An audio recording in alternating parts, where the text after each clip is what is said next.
Hello friends, I am सीवर मांडका। ध्यान से सुनना, ये वीडियो बहुत इंपॉर्टेंट है क्योंकि ये मैंने बहुत सारे स्टूडेंट की आरटीआई से जो कॉपी आई है ना, उसकी मिस्टेक्स जो देखी है मैंने, जिसमें इंस्टीट्यूट ने बहुत मार्क्स काटा है स्टूडेंट का, उसके बेसिस में मैं आपको समझा रहा हूँ कि क्या मिस्टेक्स नहीं करना है। मैं आपको प्रॉपर सीक्वेंस में समझाऊंगा, बट बी पेशेंट, काम एंड कूल, आराम तरीके से बैठो सर, क्योंकि रीजन ये थोड़ी सी लंबी वीडियो है, क्योंकि बहुत सारी चीजें समझानी है ना सर, तो आराम से काम कूल होके सुनना। अब मैं बात करता हूँ, पहले चालू करते हैं इनकम टैक्स से, क्योंकि इनकम टैक्स पहले है।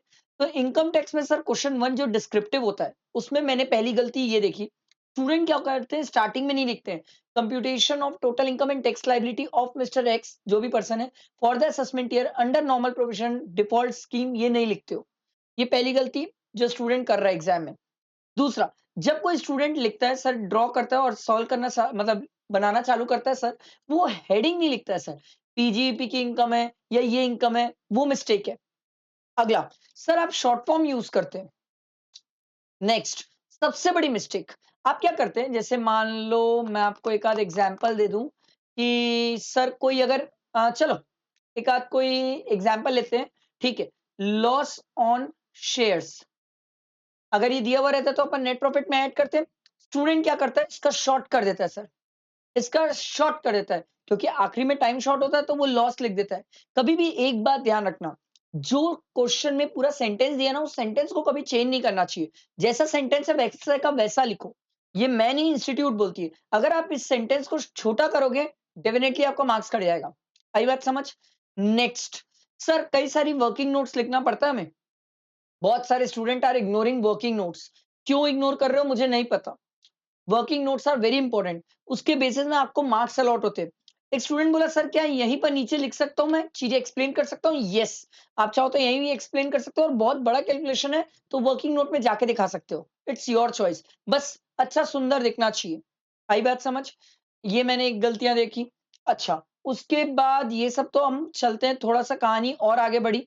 आप अलग अलग हेड की इनकम, दो कॉलम, फिर आउटर कॉलम में फाइनल इनकम दिखाओगे। ये आती क्वेश्चन 1 की बात सर, इनकम टैक्स में जो मैंने बहुत सारे स्टूडेंट्स की गड़बड़ दी थी।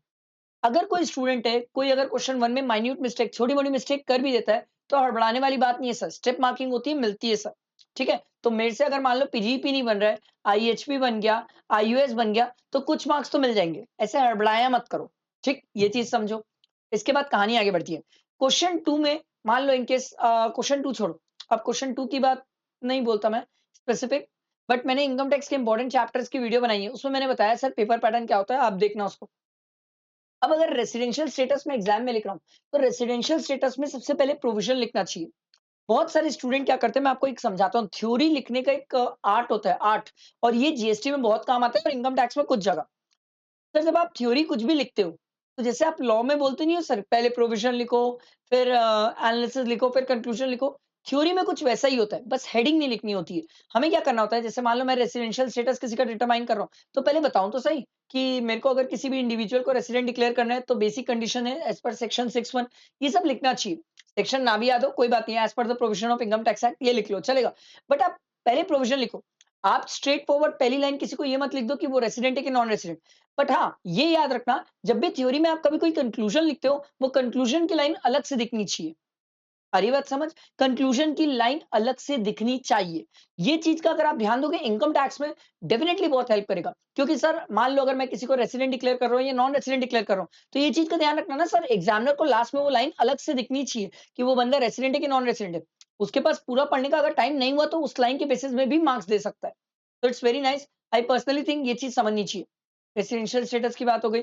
इसके बाद आती है सैलरी। सैलरी में मैं पहले आज आपको इनकम टैक्स का ही बताता हूँ क्या कहानी है। बात आती है सैलरी की। जब सैलरी में आप क्वेश्चंस बनाओ, तो बहुत सारे सैलरी में कंप्यूटेशन होते हैं, असम्पशन होते हैं, बहुत सारी चीजें होती है। आप उसको वर्किंग नोट में भी प्रेजेंट कर सकते हो, मेन क्वेश्चन के साथ भी प्रेजेंट कर सकते हो। बट एक बात हमेशा ध्यान रखना, सैलरी में जो बहुत सारे स्टूडेंट गड़बड़ करते हैं, जैसे मान लो वो क्या करते हैं, शॉर्ट फॉर्म में लिखते हैं कई सारी चीजें। लीव इनकैशमेंट को एल ए लिख दिए। ए भाई भाई भाई भाई, ऐसे कैसे समझेगा एग्जामिनर? ऐसे नहीं करना होता। आप अगर ग्रेचुइटी कंप्यूट कर रहे हो, तो ग्रेचुइटी लिखो, बाजू में वर्किंग नोट लिख दो, और वर्किंग नोट पे जाके प्रेजेंट कर लो। ये चीजें करनी चाहिए। सैलरी में ये वाली गलतियां बहुत सारे स्टूडेंट से होती है, जैसे रेंट्री अकोमोडेशन निकालने में, प्रोविडेंट फंड निकालने में। ये सब कंप्यूटेशन वाले पार्ट है, इसको वर्किंग नोट में दिखाओ। वही क्वेश्चन में भी दिखा सकते हो अगर छोटा है तो, नहीं तो अलग से दिखाना चाहिए, ज्यादा अच्छा रहता है सर। मेरी बात समझो सर, आप ये सब गलतियां मत करो। इसके बाद सैलरी के बाद आगे बढ़ती है कहानी आईएचपी। मुझे नहीं लगता आईएचपी में कोई स्टूडेंट गलती करता है, बट आईएचपी में मुझे ऐसा लगता है सर कि अगर इंटरेस्ट का कैलकुलेशन है, तो वो कैलकुलेशन प्रॉपर शो होना चाहिए। और जब भी हम कभी कोई कैलकुलेशन शो करते हैं, तो उसके एंड बात बतानी चाहिए कि सर आईएचपी में मुझे सेल्फ ऑक्यूपाइड के केस में under normal scheme sir 2 lakh रुपए का क्या बोलते हैं इंटरेस्ट मिल जाएगा। ये लाइन मिलना चाहिए एग्जामिनर को। फिर उसके बाद आप जाके मेन क्वेश्चन में जहाँ लिख रहे होगे ना, वहाँ पर दिखा देना कि हाँ, हमें 2 लाख रुपए मिल गया। ये छोटी-छोटी चीज़ें प्रेज़ेंटेशन में जो मार्क्स कटवा देती है आपके, ठीक? इसके बाद आईएचपी हो गया, पीजीपी मैंने बताया आपको, सैलरी हो गया, कैपिटल गेन। इस बार तो बवाल मचा के रखा है sir capital gain. Capital gain इस बार जो प्रेज़ेंटेशन है ना दैट इज़ वेरी इंपोर्टेंट, क्योंकि सर आपको ये डिसाइड करना पड़ेगा क्वेश्चन में कि अगर 23 जुलाई के पहले ट्रांसफर किया या बाद में ट्रांसफर किया। तो अगर पहले ट्रांसफर किया, तो राघव चड्ढा जीत जाएगा सर, इंडेक्सेशन वाली बात है, और बाद में ट्रांसफर किया तो निर्मला सीतारमन जीत जाएगी। तो आपको पहले डेट देखना होगा और उसके बाद कैपिटल गेन निकालते टाइम और टैक्स निकालते टाइम कैपिटल गेन का you should have a very good presentation. अगर वो प्रेजेंटेशन सही नहीं है, बहुत मार्क्स कटेंगे। मैंने तो क्वेश्चन बैंक बैच में बहुत प्रैक्टिस कराई, इवन बहुत सारी जगह ये चीजें प्रेजेंटेशन समझाया, एग्जामिनेशन सीरीज में सिखाया, but still I personally believe बहुत सारे लोग गलती करते हैं। जैसे आपको सेल कंसीडरेशन प्रॉपर लिखना चाहिए, फिर एक्सपेंस, फिर नेट सेल कंसीडरेशन प्रॉपर लिखना चाहिए। कई सारे लोग क्या करते हैं sir, index cost of acquisition को आईसीओए ये लिखे, बोले इंस्टीट्यूट समझ ले। अरे भाई भाई भाई, कैसे? ऐसा लिखोगे तो मार्क्स काट देंगे ना। ऐसा नहीं होना चाहिए, शॉर्ट नहीं लिख करना है सर, शॉर्ट नहीं। आपको लग रहा है जगह कम हो रही है, वर्किंग नोट बाद में कहीं और नीचे जाके लिख लो, चलेगा। Working note should be forming part of your answer. Working notes नहीं है तो सर मार्क्स कट जाएंगे। आप मेरी बात समझो। समझ आई बात? कैपिटल गेन में मैं स्टूडेंट को बोलता हूँ सर माइट बी पॉसिबल कई लोगों को कैपिटल गेन में टैक्स निकालने में इश्यू आए। कोई बात नहीं, आप कंप्यूटेशन कर लो, कैपिटल गेन सही निकाल लो। अगर टैक्स ना भी निकला तो अगर 6 मार्क्स का क्वेश्चन है तो आपको 4 तो मिल जाएगा, अगर टैक्स सही है तो। तो हड़बड़ाओ मत अगर किससे टैक्स गलत आ रहा है तो। कैपिटल गेन निकाल के सही आ जाओ। आ रही बात समझ? सर मैं बता रहा हूँ लिटरली ये छोटी-छोटी बातें जो आपको ध्यान रखोगे तो बहुत मोटिवेट करती है एग्जाम में और अच्छे मार्क्स भी देती है। आई पर्सनली थिंक आईयूएस में कोई गलती नहीं होती है। क्योंकि एज़ सच आईयूएस में कुछ इतना खास प्रेजेंटेशन को लेके है नहीं सर। क्लबिंग, क्लबिंग में एक चीज़ मेरे को लगती है सर, मैंने जो स्टूडेंट का देखा, स्टूडेंट क्लबिंग्स करते हैं, प्रॉपर करते हैं, सही करते हैं, बट उसका वर्किंग नोट नहीं डालते हैं।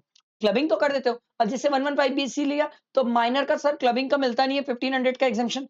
तो आप नहीं देते हो एग्जम्पशन फाइन, बट एक स्टूडेंट कैसे करता है मैं आपको बता रहा हूँ सर। माइनर की इनकम लिखता है, ठीक है? माइनर की इनकम सीधा आउटर कॉलम में इनकम लिखता है। यहाँ ऐसे वर्किंग नोट डालता ही नहीं है और वर्किंग नोट में जाके नहीं बताता है कि भैया मैंने 115 बीएससी लिया था, इसीलिए यहाँ पर 1500 की डिडक्शन नहीं मिली है। सर ये छोटी-छोटी चीज़ें समझो। आप ये मान के चलो एग्ज़ामिनर अनपढ़ है, गधा है, देहाती है, मुझे उसे सब चीज़ बतानी है। क्योंकि अगर आपने समझा कि एग्ज़ामिनर स्मार्ट है, वो सब चीज़ें समझ जाएगा, खुद समझेगा, तो उसमें फिर आपके मार्क्स कटना स्टार्ट हो जाते हैं।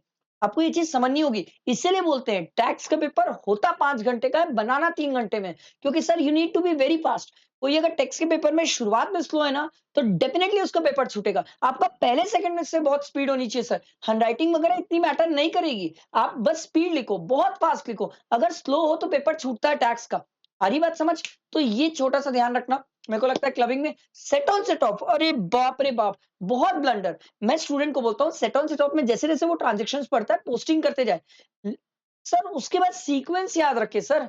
इंटर सोर्स, इंटर हेड, फिर कैरी फॉरवर्ड वाला। ये सीक्वेंस भूल जाता है स्टूडेंट हड़बड़ी में एग्ज़ाम में। किसी को भी दे दनादन कहीं भी एडजस्ट करता है। आंसर एट द एंड तो दिख जाता है, टैली हो गया। प्रेजेंटेशन सही नहीं होता, मार्क्स कट जाते हैं सर। मैंने बहुत लोगों के पेपर देखे सर, बहुत। ये मैं आपको एक्सपीरियंस शेयर कर रहा हूँ। इसके बाद कहानी और आगे बढ़ती है। मेरे को लगता है डिडक्शन में अगर कोई स्टूडेंट ये बोल रहा है, सर मुझे डिडक्शन का सेक्शन याद नहीं, मैं अंडर सेक्शन 80 लिख के आ जाऊँ मार्क्स मिलेगा? नहीं मिलेगा। सर अंडर सेक्शन 80 सी, डी कौन-सा है भाई? डिडक्शन में सेक्शन इंपॉर्टेंट है सर। बिना सेक्शन के डिडक्शन पता ही नहीं चलती कौन-सी वाली ले रहे हो आप। तो मेरे को लगता है आपको ये चीज़ समझनी चाहिए कि डिडक्शन में हमें सेक्शन इंपॉर्टेंट है। ठीक? और मान लो अगर आप 115 बीएससी ले रहे हो, तो वहाँ पर लिखना वर्किंग नोट में डिडक्शन नॉट अवेलेबल, या फिर जब आप ग्रॉस टोटल इनकम ये ऐसे जीटीआई निकालोगे ना, तो यहाँ माइनस करना डिडक्शन और यहाँ बाजू में ब्रैकेट में लिख देना not available because he is opted for 115 BSc. लिख के आना। ये दिखाओ एग्जामिनर को भाई, ये सब चीज़ें करो, गलतियाँ इन्हीं में मार्क्स कट रहे हैं। डिडक्शन हो गया। इसके बाद बात किसकी आती है? मेरे को जो लगता है टीडीएस टीसीएस। हाँ, सर टीडीएस टीसीएस में क्या होता है, बहुत सारे स्टूडेंट क्या होता है एज़ पर द प्रोविज़न लिखते हैं। फाइन, मैं मना नहीं कर रहा हूँ, आप एज़ पर द प्रोविज़न लिख सकते हो। बट अगर कोई स्टूडेंट सेक्शन लिखता है ना टीडीएस और डिडक्शन में तो उसे मार्क्स मिलते हैं sir. Provision as per provision लिखने में ना ये थोड़ा बहुत मार्क्स काट देते हैं। क्योंकि क्या होता है सर, कई बार ना 2 या 3 सेक्शंस होते हैं जिनके सेम परसेंटेज पे टीडीएस कटते हैं। तो अगर आप एज़ पर प्रोविज़न लिख दोगे तो एग्ज़ामिनर को कैसे पता सर किस सेक्शन में आपने काटा है टीडीएस? और बहुत सारे लोग तो क्या कर रहे हैं पता है? ओ भाई! मतलब बाप रे बाप!